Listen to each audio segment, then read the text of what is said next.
வணக்கம் அன்பு நண்பர்களே. திரைவிமர்சனம் நிகழ்ச்சியில இன்னைக்கு நம்ம பார்க்க இருக்கக்கூடிய திரைப்படம் என்ன அப்படின்னு பாத்தீங்கன்னா, சுந்தர் சி இயக்கத்துல வெளியாக இருக்கக்கூடிய அரண்மனை 4. பொதுவா சுந்தர் சியினுடைய அரண்மனை சீரியஸை பொறுத்த வரைக்கும் அங்க கதை அப்படிங்கிறதே ஒரு ஒன்லைன் ஸ்டோரி தான். ஒரு தீய சக்தி, ஒரு நல்ல சக்தி. தீய சக்திக்கும் நல்ல சக்திக்கும் இடையில கடுமையான ஒரு போராட்டம் நடக்கும். கடைசியில நல்ல சக்தி ஜெயிக்கும். அதுக்கு ஒரு சாமியினுடைய துணை இருக்கும். அந்த துணையா இருக்கிறதுக்கு சுந்தர் சி ஒரு காரணமாகவும் இருப்பார். இதுதான் அந்த சுந்தர் சியினுடைய அரண்மனை சீரியஸினுடைய வரிசை. அந்த பட்டியல தான் இந்த படமும் இடம் பிடிக்குது. அரண்மனை 4. அரண்மனை 4 முதல்ல ஒன்லைன் ஸ்டோரி என்ன அப்படிங்கிறத பாத்திரலாம். சுந்தர் சி அவர்களுடைய தங்கை தான் தமன்னா. தமன்னா சந்தோஷ் பிரதாப்ப காதலிச்சு கல்யாணம் பண்ணிக்கிறாங்க. இதனால அவங்க 2 பேரும் தனியா ஒரு வீட்டுல வச்சுக்கிட்டு இருக்காங்க. 2 குழந்தைகளும் அவங்களுக்கு பிறந்துருது. ஒரு பெண் குழந்தை, ஒரு ஆண் குழந்தை. நல்லாவே வாழ்க்கை போயிட்டு இருக்கிறப்ப திடீர்னு சுந்தர் சிக்கு ஒரு தகவல் விழுகுது. அவங்க வீட்டுல சொல்றாங்க, சுந்தர் சியினுடைய தங்கை தமன்னா திடீர்னு வீட்டுல தற்கொலை பண்ணிக்கிட்டாங்க.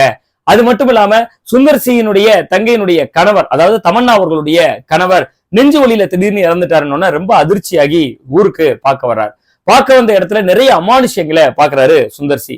அது மட்டும் இல்லாம ஒரு தீய சக்தி, ஒரு அமானுஷ்ய சக்தியினாலதான் தன்னோட தங்கையும் தங்கை கணவரும் இறந்துட்டாங்க அப்படிங்கக்கூடிய உண்மையும் தெரிஞ்சுக்கிறார்.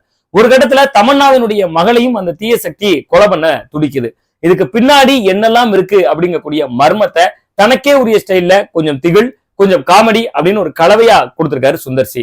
சரி, படம் எப்படி இருக்கு, ரசிக்கும்படியா இருக்காருன்னா ஒரு விதத்துல சுந்தர் சியை பாராட்டலாம். இந்த படத்துல பெரிய அளவிலான ஆபாச காட்சிகளோ வன்முறை காட்சிகளோ இல்ல அப்படிங்கிறது ஆறுதல். குடும்பத்தோட அந்த வகையில போயிட்டு வரலாம். படத்துல காமெடிக்கு பஞ்சம் இருக்கா, தாராளமா இருக்கான்னு கேட்கக்கூடிய அளவுக்கு நிறைய நகைச்சுவை நடிகர்கள் பயன்படுத்தப்பட்டிருக்காங்க. சேஷுவா இருக்கலாம், யோகி பாபுவா இருக்கலாம், VTV கணேசா இருக்கலாம், மொட்டை ராஜேந்திரனா இருக்கலாம், கோவை சரளான்னு ஒரு பெரிய நட்சத்திர பட்டாலுமே காமெடிக்கு இருக்காங்க.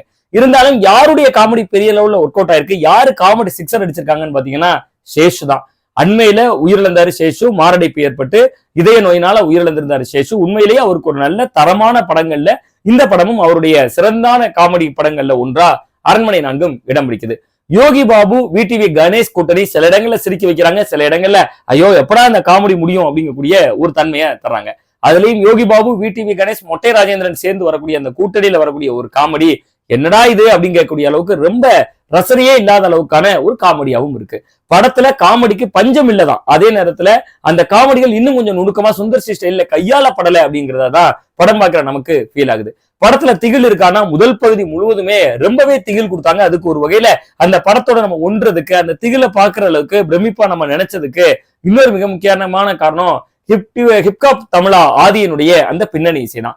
அந்த பின்னணி இசை படத்துக்கு ரொம்ப பெரிய அளவுல பலம் சேர்க்குது.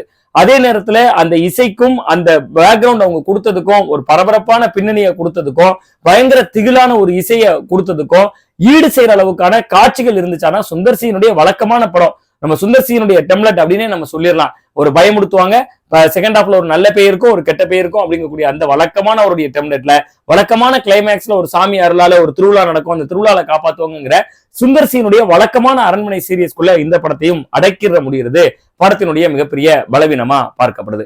அதே நேரத்துல இந்த படத்துல யாருடைய நடிப்பு ரொம்ப நல்லா இருக்குன்னா தமன்னா அவர்களுடைய நடிப்பு உண்மையிலே கணக்கச்சிதமா இருக்கு. 2 குழந்தைகளுடைய தாயா அவங்க அந்த தவிப்பை கடத்துறதா இருக்கலாம், பேயோட போராடக்கூடிய காட்சிகளா இருக்கலாம். சுந்தர் சியினுடைய அந்த தேர்வுல தமன்னா அவர்களுடைய நடிப்பு ரொம்ப சிறப்பா இருக்கு. படத்தினுடைய கிளைமேக்ஸ் பாடல்ல குஷ்புவும் சிம்ரனும் சேர்ந்து ஒரு பாடலுக்கு ஆடி இருக்காங்க. ஆடியன்ஸ் சைட்ல இருந்து ஆழ்த்தோட்ட பூபதிக்கு ஆடின சிம்ரனை கடைசி அம்மன் கோயில்ல ஆட வச்சுட்டாரு சுந்தர் சி அப்படிங்கக்கூடிய முணுமுணுப்பையும் கேட்க வச்சுச்சு. சரி, இந்த படம் பார்க்கலாமா வேண்டாமா, படம் எப்படி இருக்கு அப்படின்னு பாத்தீங்கன்னா ரொம்ப சுமாரான படமும் இல்ல, ரொம்ப சூப்பரான படமும் இல்ல, ஒரு ஆவரேஜான மார்க் நம்ம கொடுக்கலாம். ஃபேமிலியா என்டர்டெயினருக்காக ஒரு தடவை பார்க்கலாம். ஆனா சிலருக்கு பொறுமையை சோதிக்கக்கூடிய அவருடைய முந்தைய படங்களுடைய தாக்கம் அப்படியே இருக்கிற மாதிரி இருக்கும். இருந்தாலும் கொஞ்சம் காமெடி தன்மைக்காகவும் சில பயமுறுத்தும் காட்சிகளுக்காகவும் இந்த அரண்மனையை போயிட்டு வரலாம். அரண்மனை கொஞ்சம் அறுவை கொஞ்சம் அறுசுவை அப்படிங்கக்கூடிய ஒரு கலவையான மதிப்பீடை தான் நம்ம கொடுக்க முடியும். மீண்டும் ஒரு நல்ல திரை விமர்சனம் நிகழ்ச்சியில உங்களை சந்திக்கின்றேன். நன்றி, வணக்கம்.